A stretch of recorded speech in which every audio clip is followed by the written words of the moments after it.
Assalamualaikum warahmatullahi wabarakatuh. Alhamdulillahirobbilalamin. Ketemu lagi sama ayah. Ketemu lagi sama ayah di tahun baru Muharram 1 Muharram 1446 Hijriah. Alhamdulillahirobbilalamin. Bersyukurillah walimatillah la khala la quwwata illa billah. Mbak Dedek mana? Gak tahu. Apa kita panggil Dedek? 1 2 3. Dedek Umar. 1 2 3. Ayo coba ayo dah. Itu dia Dedek Umar. Alhamdulillahirobbilalamin. Doamu pupuk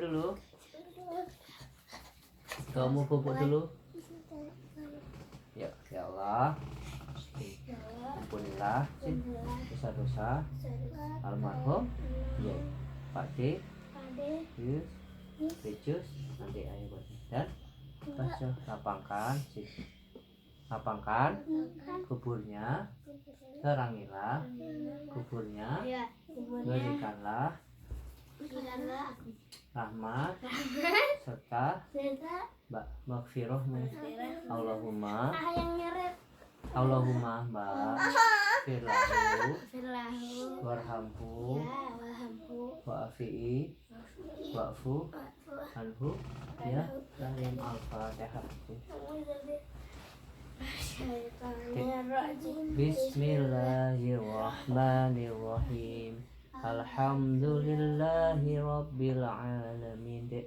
Ar-Rahmanir-Rahim. Maliki yaumiddin. Iyyaka na'budu wa iyyaka nasta'in. Ihdinas siratal mustaqim.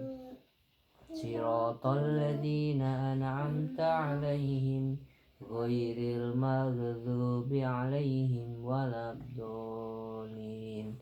Amin. Bismillahirrahmanirrahim. Qul huwallahu ahad. Lam yalid wa lam yulad. Bismillahirrahmanirrahim. Qul a'udzu birabbil falaq. Min syarri ghasikin idza waqab. Min syarri hasidin idza hasad. Bismillahirrahmanirrahim. Qul a'udzu birabbin nas. Ilahin nas. Alladzi yuwaswisu fi sudurin nas. Bismillahirrahmanirrahim.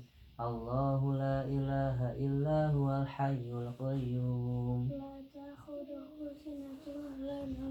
Lahu ma fis samawati wa ma fil ardh. Ya'lamu ma baina aydihim wa ma khalfahum.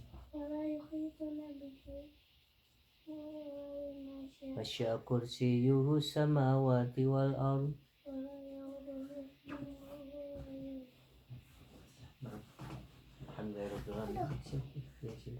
Alhamdulillahirobbilalamin. Kita ketemu lagi bahas Asmaul Husna karya Agim. Udah lama banget ya nggak ketemu sama ayah. Seminggu. Semoga berkah. Udah ayo fokus sini udah. Oke, alhamdulillahirobbilalamin. Kita akan bahas Al-Fattah. Ya Allah yang Maha Pembuka. Pembuka apa? Pembuka rizki, pembuka ini kemudahan. Al-Fattah ya biasanya gabungannya adalah ya Allahu ya Fattah, ya Allahu ya Razzaq, yang Maha membuka rizki. Udah tadi udah ayo fokus. Ayo mau baca nih loh. Udah fokus nggak? Ya, bersungguh-sungguhlah dengan kehinaanmu, niscaya Dia menolongmu dengan kemuliaannya. Bersungguh-sungguhlah dengan ketidakberdayaanmu, niscaya Dia menolongmu dengan kekuasaannya. Bersungguh-sungguhlah dengan kelemahanmu, niscaya Dia menolongmu dengan kekuatannya. Ibnu Athaillah Al-Hikam. Tiada masalah pelik kalau Allah berkenan membuka simpulnya, sehingga satu demi satu masalah akan terurai dengan mudahnya. Tiada jalan buntu, mentok, atau tersesat apabila Allah dengan kesempurnaan ilmunya berkenan membuka tirai yang menghalangi kecerdasan kita untuk menemukan solusi terbaik dalam hidup. Tiada pula keterhambatan rizki apabila Allah Azza wa Jalla berkenan membuka pintu-pintunya dari atas, bawah, depan, belakang, samping kiri ataupun kanan. Mengapa demikian saudaraku? Sesungguhnya semua ini menjadi sangat mungkin karena Allah adalah Al-Fattah, Zat yang Maha Pembuka. Dialah pembuka pintu rizki, ilmu, solusi, dan aneka kemaslahatan bagi segenap hambanya. Allah sebagai Al-Fattah. Kata dasar Al-Fattah adalah Fataha, yang berarti membuka.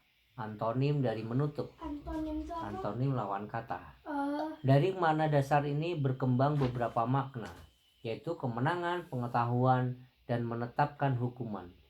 Hukum diartikan kemenangan karena dalam kemenangan tersirat sesuatu yang diperjuangkan menghadapi sesuatu yang dihalangi atau ditutup. Fataha dalam arti ini dipergunakan Allah dalam surat Al-Fat ayat 48, surat 48 ayat pertama. Sesungguhnya kami telah memenangkan, fatahna, engkau dengan kemenangan yang jelas, fathan mubina. Fataha berarti pula sebagai pengetahuan karena dia membuka tabir kegelapan dan ketidakjelasan dari sesuatu hal. Keterbukaan ini adalah karunia Allah Ta'ala. Dia membuka hati hambanya untuk menerima kecurahan pengetahuan yang sebelumnya samar atau sama sekali tidak mereka ketahui. Allah Ta'ala berfirman, apa saja yang Allah anugerahkan kepada manusia berupa rahmat, maka tidak ada seorang pun yang dapat menahannya. Dan apa saja yang ditahan oleh Allah, maka tidak seorang pun yang sanggup melepaskannya sesudah itu. Dan dialah yang maha perkasa lagi maha bijaksana. Al-Fatir surat 35 ayat 2. Pengembangan makna yang ketiga adalah menetapkan hukum. Bukankah dengan adanya ketetapan hukum akan terbukalah jalan penyelesaian? Itulah mengapa sebagian ulama mengartikan Al-Fattah sebagai Al-Hakim. Hakim karena orang Arab biasa menggunakan kata Fattah untuk menyebut hakim. Fataha dalam pengertian ini ditemukan dalam surat Al-A'raf surat ke-7 ayat 89. Sungguh kami mengada-ngadakan kebohongan yang benar terhadap Allah. Jika kami kembali kepada agamamu sesudah Allah melepaskan kami daripadanya, dan tidaklah patut kami kembali kepadanya kecuali jika Allah Tuhan kami menghendakinya. Pengetahuan Tuhan kami meliputi segala sesuatu. Kepada Allah sajalah kami bertawakal, ya Tuhan kami, berilah keputusan antara kami dan kaum kami dengan hak adil, dan engkaulah pemberi keputusan yang sebaik-baiknya. Khairul Fatihin. Kata Al-Fattah tidak digunakan kecuali kalau sebelumnya terdapat ketertutupan, kesulitan, atau ketidakjelasan. Dengan demikian, Al-Fattah adalah terbukanya segala sesuatu yang tertutup, baik material maupun spiritual. Allah sebagai Al-Fattah berarti dia yang membuka dari hambanya segala apa yang tertutup menyangkut sebab perolehan yang mereka harapkan. Pintu rezeki yang sangat diharapkan oleh seorang hamba dibukanya sehingga dia menjadi berkecukupan atau kaya. Pikiran yang tertutup menyangkut satu masalah dibukanya sehingga masalah itu terselesaikan. Quraisy Shihab menyikap tabil ilahi. Adapun Al-Ghazali mengartikan Al-Fattah adalah dia yang dengan pertolongan dan perhatiannya terbuka segala sesuatu serta dengan petunjuknya terungkap segala yang musyikil. Kata Al-Fattah hanya ditemukan sekali dalam Al-Quran, yaitu pada surat Saba 34 ayat 26. Katakanlah, Tuhan kita akan mengumpulkan kita semua. Kemudian dia memberi keputusan antara kita dengan benar. Dan dialah maha pemberi keputusan lagi maha mengetahui. Fatahul Alim. Kata Al-Fattah dalam ayat ini berbicara tentang satu persoalan yang sejak dahulu hingga sekarang sangat sulit dipecahkan. Terkunci rapat untuk dibuka. Bahkan mustahil dapat ditemukan putusannya kepada siapapun yang bersengketa. Persoalan yang dimaksud adalah memberi putusan kepada yang bersengketa tentang siapa yang benar dalam perbedaan agama dan keyakinan. Persoalan beda agama atau keyakinan memang persoalan kompleks yang bisa menyulut perselisihan, bahkan peperangan. Oleh karena itu, untuk memutuskan siapa yang benar, hanyalah Dia, Zat yang Maha mengetahui segala urusan, yang terlepas dari hawa nafsu ketika memberi keputusan. Hanya Allah yang mampu melakukannya dengan setepat-tepatnya dan dengan seadil-adilnya. Dialah zat penentu keputusan, dialah khairul fatihin, sebaik-baik memberi keputusan. Spirit Al-Fatah menjadi pribadi penuh solusi. Imam Al-Husairi menulis bahwa siapa yang menyadari bahwa Allah adalah penghampar semua sebab, pembuka semua pintu, pikirannya tidak mungkin akan mengarah kepada selainnya. Hatinya tidak akan disibukkan kecuali olehnya, dan dia akan terus hidup bersamanya. Waktu dalam penantian terbukanya pintu dan terhamparnya jalan, bahkan kalaupun dia mengalami cobaan itu akan menambah kedekatan dan keyakinan kepadanya. Seseorang yang menjadikan Al-Fatah sebagai teladan hidupnya, dia akan berusaha untuk tidak menjadi sumber masalah bagi orang lain. Sebaliknya, dia akan mengemarkan diri untuk menolong orang lain, meringankan beban kehidupannya dan membuka jalan bagi setiap kesulitannya, untuk kemudian memasukkan rasa bahagia ke dalam hatinya. Walaupun hanya sedikit, betapa tidak, dia sangat memahami bahwa inilah kunci pembuka terbukanya pertolongan Allah. Dia sangat memahami bahwa Allah akan memperlakukan dirinya sebagaimana dia memperlakukan orang-orang di sekitarnya. Rasulullah bersabda, siapa yang menghilangkan satu kesulitan dari beberapa kesulitan yang dihadapi kaum mukmin, maka Allah akan menghilangkan satu kesulitan dari beberapa kesulitannya pada hari kiamat. Siapa memudahkan urusan orang yang mengalami kesulitan, maka Allah akan memudahkan urusannya, baik di dunia maupun di akhirat. Dan Allah senantiasa memberi pertolongan pada hambanya selama dia menolong saudaranya. Hadis riwayat Muslim. Spirit Al-Fatah optimis meniti jalan kesuksesan. Apa itu hidup sukses, saudaraku? Dari mana pula kita harus memulainya? Ketika kita hendak memperjuangkannya, tentu saja setiap orang hendak untuk menentukan dari sudut pandang mana dia melihat sukses hidup. Namun alangkah indah dan mengesankan kalau seorang muslim meyakini bahwa tiada kesuksesan yang sesungguhnya kecuali kalau Allah Azza wa Jalla menolong segala urusan kita, membuka pintu-pintu solusi saat kita mentok dan tidak tahu kemana harus melangkah. Dengan kata lain, apabila kita merindukan dapat meraih tangga kesuksesan, segala aspek yang berkaitan dengan dimensi sukses itu sendiri harus disandarkan pada satu prinsip, yaitu sukses dengan dan karena pertolongannya, yaitu karena Allah. Lalu apa kuncinya? Kalau menginginkan hidup kita sukses di dunia, kita hanya sibuk merekayasa diri dan keadaan dalam rangka ikhtiar zahir semata, tapi juga rekayasalah diri supaya menjadi orang yang layak ditolong oleh Allah. Ikhtiar zahir akan menghadapkan kita pada dua pilihan, yaitu tercapainya apa yang kita handambakan, tetapi bisa juga berujung pada kegagalan kalau Allah menghendaki. Lain halnya kalau ikhtiar zahir itu diselaraskan dengan ikhtiar batin. Kita dapat mengawalinya dengan niat yang ikhlas karena Allah, lalu berikhtiar dengan cara yang benar, kesungguhan yang tinggi, ilmu yang tepat sesuai yang diperlukan, jujur, lurus, tidak menzalimi orang lain, dan tidak mudah berputus asa. Apabila Allah sudah menolong dan membukakan jalan solusi, siapa lagi yang bisa menghalanginya? Pertolongan dan menutup kembali pintu solusinya. Walau bergabung jin dan manusia untuk menghalangi pertolongan yang diturunkan Allah oleh seorang hamba, sekali-sekali tidak akan pernah terhalang karena dia memang berkewajiban menolong hambanya yang beriman. Jika Allah menolong kamu, maka tidak ada orang yang dapat mengalahkan kamu. Jika Allah membiarkan kamu tidak memberikan pertolongan, maka siapakah gerangan yang dapat menolong kamu selain dari Allah sesudah itu? Karena itu hendaklah kepada Allah saja orang-orang mukmin bertawakal. Surat Ali Imran, surat ketiga 160. Saudaraku, inilah hasil dari peneladanan terhadap Al-Fatah. Allah zat yang maha membuka simpanan rizki dan rahmat untuk segenap makhluk. Zat yang membukakan kemudahan setelah hadirnya kesulitan.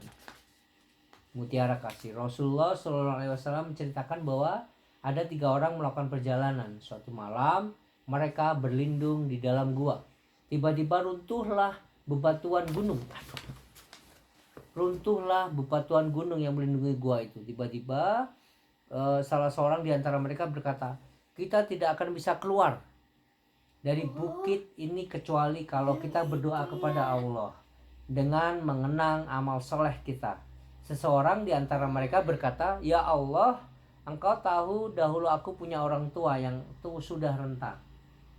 Aku selalu memberikan minuman kepada mereka pada malam hari sebelum keluargaku yang lain dan sebelum hartaku. Pada suatu hari aku terlambat pulang karena mencari kayu bakar. Ketika aku sampai di rumah, aku mengambil air susu untuk mereka. Tapi aku dapati mereka sudah tertidur dan aku tidak ingin memberikannya kepada anak istriku sebelum mereka meminumnya.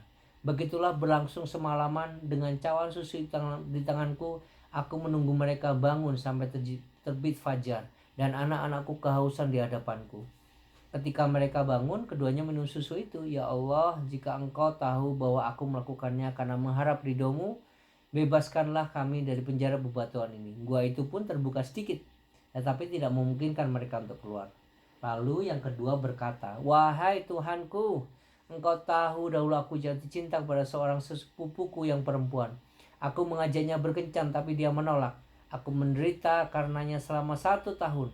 Kemudian dia datang kepadaku untuk meminjam uang dan ku beri dia 120 dinar dengan syarat dia mau melayani keinginanku.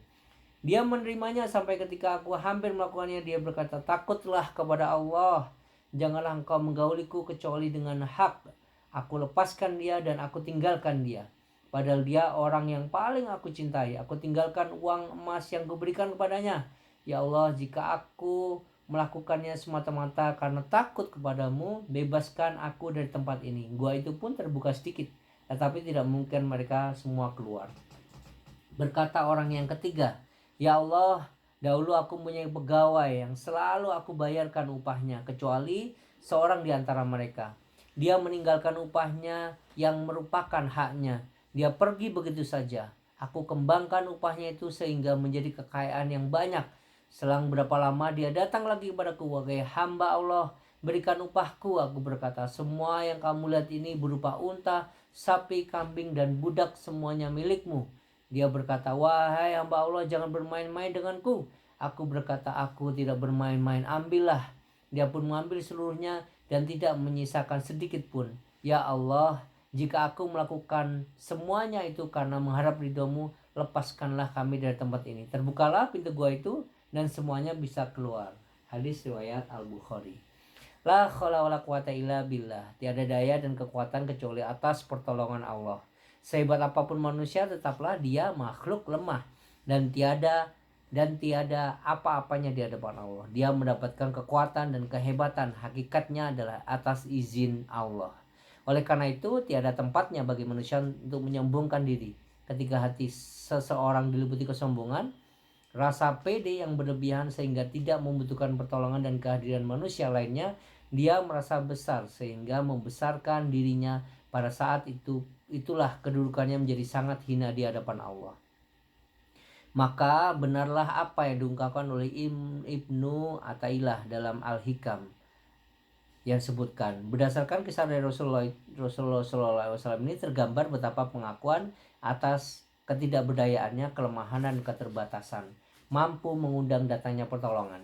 Ketika kita menolkan diri di hadapan Allah, merendahkan diri serendah-rendahnya di hadapan Zat yang Maha Esa, semakin kita terbatas pula limpahan karunia-Nya kepada kita. Itulah ketentuan dari Allah Al-Fattah, Allah yang Maha Pembuka. Dia Maha Kuasa untuk membukakan segala sesuatu yang tertutup. Ketika kita berada dalam kesulitan, Allah lah yang akan mampu membukakan pintu-pintu kemudahan bagi kita. Ketika hati kita tertutup, Allah lah yang mampu membukakan hati kita dengan limpahan cahaya hidayahnya. Ketika otak kita kesulitan dalam menyerap aneka ilmu, Allah lah yang sanggup membukakan pintu-pintu kecerdasan di dalam otak kita. Pemahaman akan asma Allah Al-Fattah akan menjadikan seseorang percayakan segala urusan kepada Allah, memasrahkan segala kepedihan kepada Allah dan mengembalikan segala sesuatu kepadanya. Senantiasa minta kepada Allah agar dia diperkenan membukakan beragam hal yang tertutup bagi kita, semisal rizki, ilmu, dan solusi atas suatu masalah. Berusahalah untuk menjadi orang yang membukakan aneka kebaikan dan jalan solusi bagi orang lain, semisal membuka lapangan pekerjaan, membuka kejemudan dengan ilmu, dan lainnya. Teruslah mendekat kepadanya sehingga kita bisa keluar dari sempitnya alam fisik menuju luasnya alam ruhani, keluar dari alam dunia yang fana menuju alam malakut. Aku berlindung kepada Allah yang maha agung dengan wajahnya yang maha mulia dan kekuasaannya yang abadi dari setan yang terkutuk dengan nama Allah, dan semoga sholawat dan salam tercurahkan kepada Rasulullah. Ya Allah, bukalah pintu-pintu rahmatmu untukku. Hadis riwayat Abu Daud. Percikan hikmah, jika satu pintu tertutup untukmu, sesungguhnya depanmu masih ada 1000 pintu lagi yang belum kau datangi. Maka janganlah berputus asa. Ketahuilah seseorang mukmin yang menghadapi masalah dan tekanan bagaikan adonan kue di tangan. Apabila adonan itu ditekan, dia akan keluar dari sela-sela jari. Begitulah seorang mukmin. Dia tidak hanya dia menghadapi masalah, akan tapi dia terus beramal mencari jalan keluar. Alhamdulillahirobbilalamin. Syukurillah walimatillah khalaqatal bilal. Alhamdulillah kita udah belajar. Ya Allah ya Fatah, Allah yang maha membuka, bahwa di atas langit masih ada langit. Jadi kalau kita ada halangan, kita berpasrah, ya kan? Kita berusaha berdasarkan apa? Amal soleh tadi yang cerita 3 pemuda tadi kan di gua kan sering diceritain kan? Ya, Itu sama siapa ya? ya, jadi sering ceritain. Makanya amal soleh kita itu akan menjadi penolong kita nantinya di yaumil akhir. Ini kita tutup udah kafaratul majlis. Insyaallah besok ketemu. Subhanakallah humma wa bihamdika asyhadu alla ilaha illa anta astaghfiruka wa atubu ilaik. Alhamdulillahirabbil alamin. Assalamualaikum warahmatullahi wabarakatuh.